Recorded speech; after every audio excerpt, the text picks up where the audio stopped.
With recent trade rumors popping up around Josh Giddey, me and Pat are going to discuss the rumors around the Wolves and the Suns' interest in Josh Giddey. Is it anything that's legitimate or is just typical offseason talk? We'll talk a little bit about that. Plus, we'll talk about Morez, Johnson, and Carr being the two most players that are now being mocked and predicted to go to the Bulls at number 15. We're talking about both those topics and more on today's Locked On Bulls.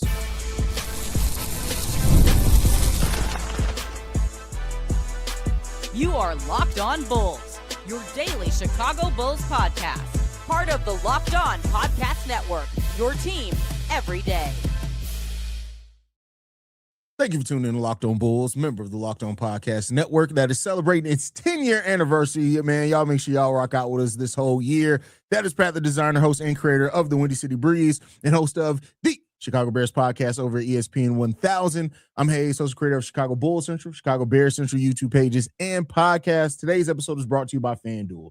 The biggest stage in world soccer is here. Let there be goals on FanDuel. Visit FanDuel.com to get started. Pat, we're in silly season. That's what I call it because some of these rumors downright get silly, stupid, and unfortunately, some of the fans fall for it. We've had two reports over the course of the weekend, Pat, and I struggle with calling them reports. They were basically just opinions posted by writers who cover the team. You know, the first one with the Minnesota Timberwolves, that the Minnesota Timberwolves had registered interest in Josh Giddey, but then almost every single Minnesota Timberwolves fan I know, and that's prominent on social media, the guy that wrote it, Danny Wolfman, they say we don't even listen to anything Danny Wolfman says at all. They're like, we don't read Danny Wolfman. And then the Suns, Pat. So Brett Siegel put in his article about the Suns, and literally it was one sentence. The Suns have done background on Josh Giddey. That's it. That's all it is. And now it's been reported by the aggregators that, oh my God, the Suns are putting a package together. It'll be Jalen Green. It'll be all this. Pat, I get it. Sometimes where there's smoke, there's fire. I completely understand that. But the longer and longer that we're into doing this job, I think the easier it gets to separate what's an actual report and what's just BS. It feels like BS to me. How you feeling, Pat? Listen, it might be, but also, you know, we know how teams work, and especially a new GM and Bryson Graham, right? How do you get your message out there? You send your message. You just send it through backway channels, right? You're the one who drops the hint. I think literally in one of the recent what it was 1920 football drives, like they were actually talking about how the Bears were dropping different reports around the team to lead people in other directions during the Caleb Williams draft because they wanted to know, you know, they wanted to keep it a secret that they wanted Rome Odunze so bad. And I think we all were shocked when we got Rome Odunze after Keenan Allen. But we know that teams do this, and especially a new team like in a new front office like what the Bulls are. Maybe it is, right? But here's the bottom line of it. Bulls fans shouldn't be surprised by it one way or the other. Welcome to a new organization. Welcome to a new front office. Have we not been through this before? I get it. We don't do it as much here under Jerry Reinsdorf owned teams, but we've all been here. Nobody is safe. Your favorite player is not safe. I try to warn y'all about this every single time. Now, may Josh Giddey be a part of this team moving forward? Sure. But I would believe that the Suns probably are doing background work, more than likely, not just for the heck of it, probably because they feel, if we offer a trade if they make them available, let's not be caught off guard by it. Exactly. That's pretty much what it comes down to. So I wouldn't look more into this than what it is, but I also wouldn't bury my head in the sand and go, there's no chance Josh Giddey is not a part of the Chicago Bulls, because the reality is, I don't know if Bryson Graham liked this dude yet. Here's the thing, though. I do think short term, I don't think Josh Giddey's moved this offseason. I think that he's going to get a chance to be evaluated under Tiago Splitter, much like we saw. And then at the trade deadline, at the end of next season, that could change based off that evaluation process that they do. But I don't think, like, nothing that we're hearing is the Bulls are shopping. And nothing that we heard or any interest from the Bulls side. This is all coming from outside sources on other teams. I would be more in your line, like maybe Bryson's leaking something out there, if it was coming from any type of independent media or even a Chicago Bulls media. But this is literally coming from writers of those teams that people don't even really read on those teams. Well, it's not Brett Siegel. So I think it's more so like, have teams called on Josh Giddey? I'm absolutely sure the teams have called on Josh Giddey. Have those talks matured into anything where it's like anything's happening immediately? No, I don't think it is. Is there a chance that Josh Giddey's traded on game day or draft day? nothing's impossible, so I'm not going to say it's 0%, but I don't think Josh Giddey is going to be traded during this offseason. I think that it's going to be, let's evaluate, let's see if he can make that Denny Advia type progress under Tiago. And if we look at it and say, we actually want to build this way based off what we saw this first half of the season or the full season, then yeah, anybody can be moved. But that isn't Josh Giddey exclusive. Like you said, that is literally everybody on this roster right now is being evaluated. Everybody. No, 100%. And I would say this, look, I wouldn't expect it to come from Bulls reporters because he just got here, 2 months ago? If that, a month and a half ago? Yeah, like but we kind of have gotten leaks about the coaches from him, the draft stuff. So, sure. If you're in Chicago, you get But the people you trust ain't here yet. He only been here a month and a half. The people you trust are probably still on the outside. We don't have that many Bulls writers. It's literally going to be KC. It's going to be Joe. It may be somebody from Bulls round table. We got plenty of them. We don't have that many that we trust. There's a lot of Bulls writers. It's not just KC asking questions. We don't have that many that we trust. Here's the thing, though, Pat. Throughout every Bulls regime, it's been the same writers throughout all of them. Hey, look, that we trust. Heck, there's a long tenured one in there that we don't even mess with, really, and we trust him to a degree. You got to actually read it because sometimes he be capping too. But we've dealt with him so long. First of all, Pat, I didn't realize Locked On's been on 10 years. We're almost 5. We've been here half of the time. Locked On has been here, bro. That's crazy. Half of the time Locked On's been here. You've been here 6 months more than me? No, what do you? I did one show without you, and then you were my co-host. No, I'm saying when I left the time that you took for Paxton. When I had to dip for Paxton. But yeah, man, listen, at the end of the day, here's what I would tell Bulls fans. Expect the unexpected because you don't know Bryson Graham. You're sitting here trying to go based off of what every single GM does in the NBA. Remember, this is a GM or a president of the basketball now that traded Trae Young. You think Atlanta was expecting that? Yeah, they were, Pat. They were expecting that for 2 years. Very much. That's good. You could have went to a better example than that. Trae Young was the one that everybody knew was going to be traded. Haize, this the thing. Very much like we expected to trade everybody on this team for 3 seasons in a row. You expected that. My first big video ever covering the Bulls was the Bulls are not going to trade Kobe White. Y'all tripping, and he was here for 5 more years. After everybody's you got to trade. I'm just saying when you get to DeMar, when you get to Zach, those names, you were everybody's they got to move them, and me, you no, they don't. I hate to tell y'all Bulls fans, They not getting rid of these mugs. They're running this back. We started so many seasons with them. So I think that you look at a GM like that that's willing to make a move that bold, and you don't sit there and go, oh, I know exactly what he's going to do. We don't know what he's going to do. He might look at this situation and say, I want all young players playing, and I'm going to add my veterans to this team. And if he does, we gonna roll. But you're playing the margin here because you're basing off. What if? Anything's technically possible. But I do think we don't know nothing right now. But I do think you can get a gauge of it because, for example, look at his time in New Orleans. They didn't make a lot of big changes in New Orleans, and they're still not even with another change of GM. Atlanta. They didn't. He refined with the direction that they already kind of knew that they were going on. For 2 or 3 years, people knew that they needed to go building around Jalen Johnson and moving off of Trae. They just kept giving it time to see if Trae could fit in with the young guys, and he eventually couldn't do that. So, but like I said, I'm not completely saying you're crazy for what you're saying. I'm just saying that it's not. Bryson isn't a good example of come in and let's disrupt everything. He came in and refined. He came in and pulled the trigger on something that had been speculated a long time in Atlanta by moving off of Trae Young. But this is also the first time that Bryson don't have a boss that he got to talk to about anything. That's true. A good point. Every other situation, there's a reason Zion Williamson is still there. I can guarantee you, it's not Bryson Graham. There's a reason that it took so long. I don't know. Have you seen how he talked about Zion Williamson? Have you gone back and looked at any of those interviews? Now, it could have been him towing the company line. You know what I mean? What are you going to say? He seemed very much hey, man, I just feel, you know what it was? Bryson felt, it seemed like he was somebody who was I can get this guy on the right path. I can do it.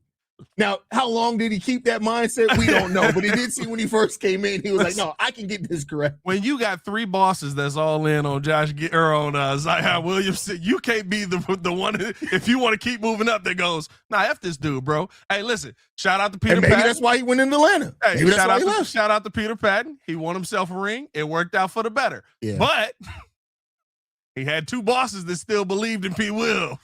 And they got him up out of here. I don't even know. We don't know what Mark Eversley believed in. We don't know if he was even human. Mark Eversley could have been AI.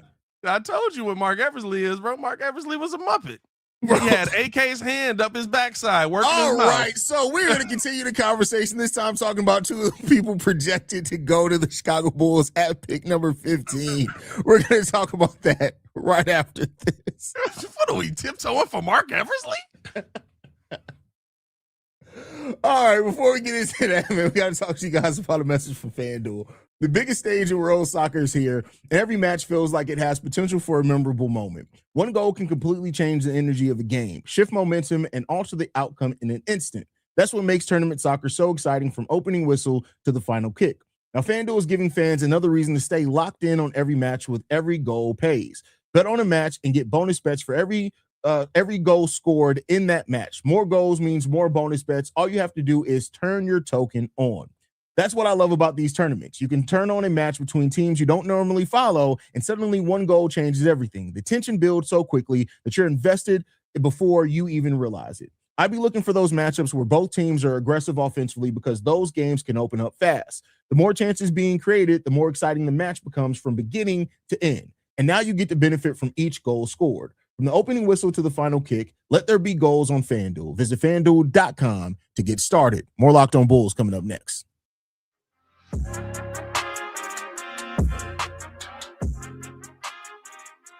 All right, Pat. So over the weekend, we've gotten two separate reports. One that did come from, well, I guess both in regards to Morez Johnson, came from Joe Cowley and Mark Stein. So Mark Stein had reported that he does not think that Morez Johnson get past the Bulls at 15. He does think that Charlotte is very high on Morez, so he may not even make it to 15, but he did report that you're not making it past Morez not making it past the Bulls at 15.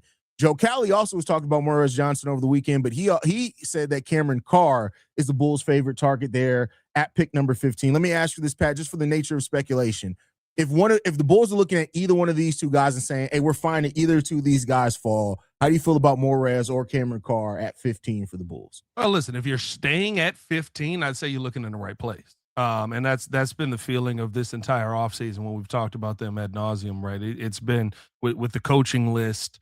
Hey, you're looking in the right places for the kind of head coach you get. With the GM list, hey, you're looking in the right places for the kind of GM and president that you want to add to this team. To me, I think they fit, of course, completely different things, but I think that they add value to a team that you're still looking for a ton of answers on. If you need more of an athletic type scoring guard, right? Like Cameron Carr is your guy. And I think he's somebody that, when you talk about his shot making upside, he could be very, very dangerous at the NBA level. Do I think that he's going to be the end all be all? No, I think he's going to be a phenomenal role player that's really good at what he does, and that is shooting the basketball. When I look at Morez Johnson, you're talking about more of adding to that front court, adding more physicality to your team, adding I don't know if you'll need it, but it ain't going to hurt if you end up with Caleb Williams, adding a guy that just don't stop. Like Morez Johnson has that old school, I don't know if I'm good enough, so I'm just never going to stop running trait, but he's also good enough. Like, I think that those are things that if you're getting that kind of value at 15, those are players that we have praised throughout our Chicago Bulls fandom, right? Like when you think back to the guys that just outworked everybody, or the guys that just had that one specific skill that it was so impressive to see it put on display, those are guys that have lived in Bulls lore. So if you can get two of those guys, or one of the two of those guys in this draft after getting Cam Boozer or Caleb Wilson, I think you feel like you had a very strong draft coming out, going into Wednesday morning. Yeah, I mean, I think either like you talk, whether it's Cam Boozer or Caleb Wilson, you talk about adding Cam Carr or Morez Johnson to either one of those guys. I like it. Like that would be a great first round. I think you get tons of upside one way or another. You get also high floor one way or another as well. Like, I like that. And I love what you said about Morez, because to me, even if Morez Johnson doesn't end up being a starting level center, which I think he can be a starter center with the almost 7'4" wingspan, almost 6'10" height. I think his ability to block, rebound, and be a switchable big all points to that. Even if he ends up being your first forward / center off the bench for you, you've done really good at pick number 15 for that. It's more than what we got out of most mid round first round picks from AK under his tenure there. Yeah. So it'll be a solid there. I think he goes either way for it. So I like both these options for it. Now, both these guys, Pat, we would be remiss to say there are some rumors around these guys that they could not make it. We talked about Charlotte there at 14 for Morez Johnson, but there is also speculation that the Golden State Warriors are the team that made the promise to Cameron Carr in the lottery. Cameron Carr has only worked out for the Golden State Warriors. He has not worked out since his major draft combine, which kind of points to a draft promise being somewhere there. Golden State Warriors would make some sense for him at number 11.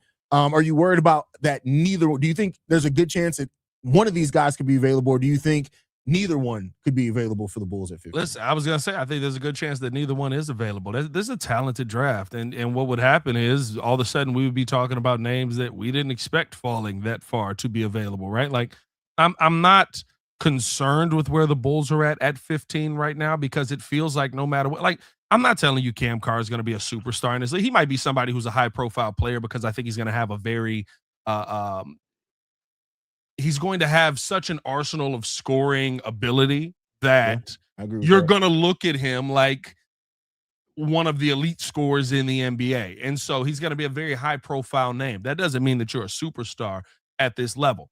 Very upscale role player that can help you put it in on one side, right? Morez Johnson, on the flip side of that, though, is the heart, hustle, and muscle guy, rest in power to Stacey King, that the Chicago Bulls have been begging for probably since we got rid of Bobby. Yeah. I was going to say Bobby, but Gafford. No, Javante was probably the last heart hustle. Oh, you said heart, hustle, and muscle. Javante was just. Javante was just heart hustle, and heart hustle and hops was him. Yeah, heart hustle and hops, and he got a mixtape in the back of the car. Yeah. But loose squares. Yeah, he sells loose squares.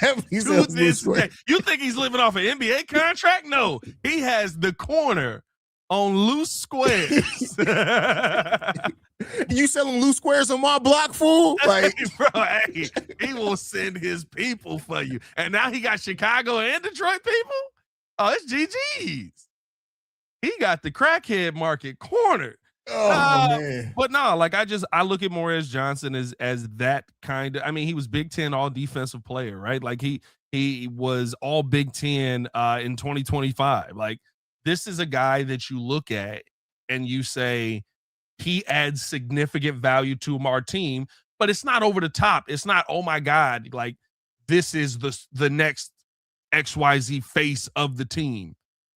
I think that you're getting that no matter what if you stay at 15 because of the level of talent that's in this draft. Let me ask you this, Pat. If both those guys are off the board and you do want to go big, this is a guy that me and you both have talked a little bit about, but people are saying he could go into the first round. Would you reach on Terrace Reed at number 15 or think about trading back to get him? Would you do that? If you stay in this draft, I absolutely need to walk away from this one with a young big that we can mold. Is Terrace Reed, would you just take the shot on him at 15, or would you try to trade back or up? I would probably try to trade back, because now you're in a situation where you're not getting an answer. I think he can be. And me and you have talked about him, right? We feel that, there's a lot of upside to this young man. But you have to get something out of it if you feel like you're not going to have that answer right away. Otherwise, I can roll with what I got. I have a question mark on players on this team already with Noah Essengay. Yeah, that's true. You know what I mean? It's like I can roll with what's already on the roster that is young, that is already, I mean, possibly in that position of player, I guess, at this point with his growth spurt. It'd be interesting to see him play at the 4 next to Caleb Wilson with that size, or next to Cam Boozer even.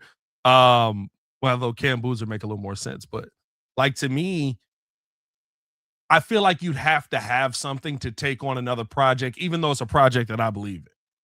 No, and that's fair. And that's fair. I mean, that's where we are right now. Like you said, we are, for all we know, even though typically you want about 30% of your minutes to go to vets, like for all we know, Bryson Graham could say, listen, we're going all in on young guys for this first year. We're gonna see who brings it. And then maybe next year we'll filter in and bring our veterans and send off some of these young guys. There's a lot of different routes that you can go with it. I like Morez. I like Cam Carr. I love Terrace Reed. Tomorrow, Pat, I feel like we should do our not big board isn't our mock isn't right either, but I think we should do our picks at 4, 15, and 38 and do the players that we want to see the Bulls draft on there, especially with it being the morning before draft day. And I think that would be a fun conversation. Hey, might as well, man. We got the NBA draft coming up. It feels like the Bulls are going to be reshaping their entire franchise here. And we got Tiago Splitter in the building, making some of the most hilarious faces in a press conference I've ever seen. Bro, I can't wait. I don't think people understand how excited I am for this season. I can't wait to see these two, Bryson Graham and Tiago Splitter, for years. Bro. Just reacting to long Sam Smith questions, bro. Hey, hold up. I got it. Look.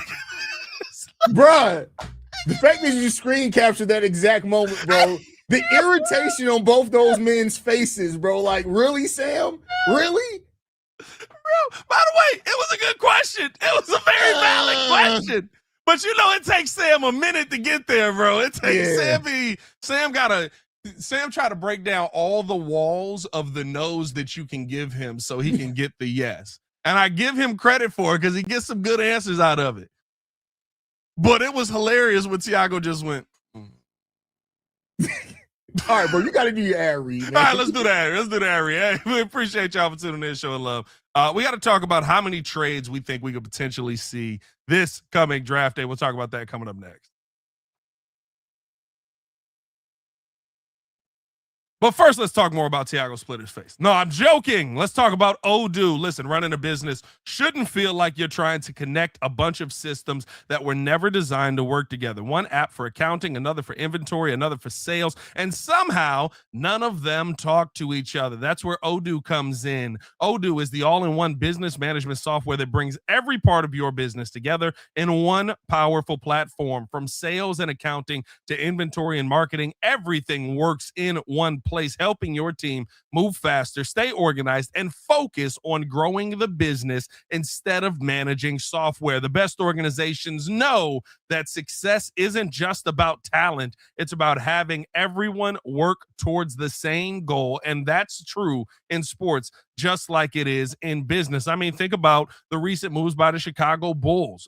When you look at what they have just done to go out and get Tiago Splitter and now preparing for this draft, you have to have everyone within the organization pulling the same direction to figure out who you're going to be taking with this 15th overall pick. It wasn't just a great player or a coach. It was coordinated effort across the entire organization that made it successful. You can tell that it wasn't just a reactionary move either. The organization had a vision, stuck to it, and now you can see the result because everyone was working from the same playbook. The adjustment itself was important, but what really impressed me was how smoothly it was implemented. Everyone knew their role. Everyone was on the same page, and that usually what separates good organizations from great ones. Great organizations win because operations matter, and that's why you should get Odoo.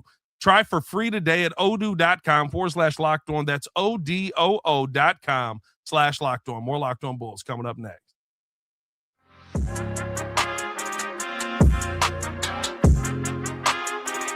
That was weird. Hey, bro.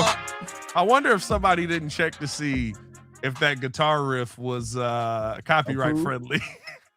Could you imagine if on the 10th anniversary you get hit with copyright strikes across the whole network? I'm just wondering because I don't hear that no more. That was one of the weirdest things ever, bro. I really thought you were doing that. That's hilarious. He was blaming me. He was like, bro, the first one, I was like, why would Pat play that randomly? Like, what's? I should have came back with just the guitar in my hands. I was so confused. Now, if you would have came back from the guitar in your hand, the riff. Okay, cool. You can do that anyway. That's all fine. But with that said, Pat, how many trades do you think we see from the Chicago Bulls on draft day? Listen, if I had to be honest, 0. I think that there's always going to be talks. I think that there's always going to be, the Bulls trying to position themselves to have an advantage on something. But like we started this talking about with Josh Giddey, I do think that Tiago Splitter and I think that Bryson Graham want to see what this team can look like with the important pieces in place. Me warning people is not me saying that I think that they're going to get rid of everybody. It's, hey, look, it's a new regime. Prepare for a possibility. Prepare for that possibility, right? Nobody thought Jaquan Brisker wasn't going to be here this year, and he's gone. Especially, you know what? That's a good point, because so much of the conversation around Brisker was like, if he could just stay healthy, he'll get a new contract. Played all 17 games, and the Bears said, "All right, thank you for those games. We'll holler at you, bro." Hey, bro, there's a scene in was it Winning Time? Was that the Lakers docu series Winning Time, where the dude that's playing Jerry Buss is talking to Paul, and Paul comes in, he had just fired him. He's like, "I want a fucking championship for this organization," and that man said, "Thank you for your contribution." That's how sports work. If you want to epitomize one thing in sports, it's that. And so it could always happen. But the reality is, I believe that Tiago Splitter wants to see how this team is going to work. You also have to think Tiago Splitter has coached international ball, has seen Josh Giddey playing international. And so he's probably like, I wonder what that Josh Giddey looks like in an NBA uniform, right? Because we don't really get to see that Josh as often. And so I would expect that we don't see major trades. I would expect that we don't see draft capital traded. I'm probably more open to the possibility of packaging something to go get Keaton Wagler if that were actually available, because I'm all for taking as many major bites at the apple as you can in this draft, because I don't know how far out you've looked. And listen, you can't project too far out, but it looked like we in for some role player drafts for the next couple of years if you're going to be any kind of talented basketball team. Yeah, I mean, but then again, every draft is looked at to be weak. There's always some gem that pops up. There's always somebody in there. Hopefully Bryson Graham can find it. But you're right, like projection-wise, the next few drafts looking a little rough there. Like we could buy draft picks for second-round picks. That's how I feel about the next couple of drafts. Like I'm kind of happy that we got so many second-round picks, because I'm like, well, I know where they're going. They're all going to get first-round second-round picks. Right, I keep telling Muzz, like, these second-round picks are worthless, and I'm like, hey, KD was traded for a lot of second-round picks, right? Like, it just depends on if you strike with the team that holds the player that you want, and what if their goal is to find matching talent, or to, like the Thunder, alleviate salary. Yeah, so. And that's the other thing too. Now it's, you want to have more capital so that mathematically it equals a certain amount of picks, because there's some teams that just can't keep their players. By the way, we didn't get a chance to talk about this because this is Locked On Bulls. I do want to finish with this. Vincent Goodwill, who was a former Chicago Bulls sideline reporter, the wildest comment I've ever heard in my life. This happened last week. It's such a wild comment. It still applies. He called the Larry O'Brien Trophy a participation trophy because everybody gets one. Yeah, that was certainly taken. I love you, Vince. And that's why sometimes when like fans are like, but a former player said it, it's like, some of these mugs you got to remember, some of these mugs are on cocaine. Is Vincent Goodwill a former player? Is what didn't he play in college? I don't think so. Oh, he didn't? He might have. That's my fault. I thought Goodwill played in college. No, Vincent Goodwill, as far as I know, has always been a reporter. But no, literally the top thing that pops up is Kendrick Perkins saying to Vincent Goodwill, "Your ass was never an athlete." Hey, I'm sorry. That's the wildest thing. I had to bring that up on as many podcasts as possible, because I've never heard somebody go, "Oh, you mean the participation trophy to a championship?" Take culture, bro. That's what I mean by it. It's certainly a take. Anything left, Pat, before we get up out of here? Culture. That's what it is. Nah, man. Follow us on everything at Locked On Bulls. You can follow me on everything at Pat the Designer. Appreciate y'all for tuning in and showing love. You guys can follow me at CEO Haize. Locked On Bulls is free and available on every podcasting app and platform of your choice, as well as YouTube, the Odyssey app, Amazon Fire TV, Roku TV, and Fubo TV, meaning anywhere you want us, you can get us. So catch guys bright and early for a mock draft tomorrow, y'all. Peace. And I lost my mouse. There we go. Remember how wild it used to be when you said that? Now she's normal.